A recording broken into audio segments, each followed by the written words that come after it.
अस्सलाम वालेकुम। उर्दू में आज हम नज़्म रस की खीर पढ़ेंगे। इस नज़्म को लिखने वाले शायर खलील महमूदी हैं। रस की खीर। एक रोज़ की बात है भाई, रस की हमने खीर पकाई। पहले रस गन्ने का निकाला, उसको हांडी में फिर डाला।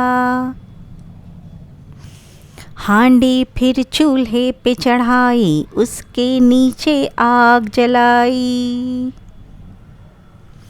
चावल धोकर रस में डाले, रस को हिलाया धीरे धीरे। खच खच करके पकती जाती, हम सब से ये कहती जाती।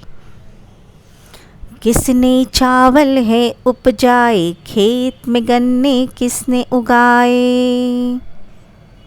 पककर जब तैयार हुई तो दी कुछ खीर पड़ोसन भी को। खुश होकर हम सब ने खाई, खीर थी जैसे रस की मलाई। खीर थी जैसे रस की मलाई। शुक्रिया।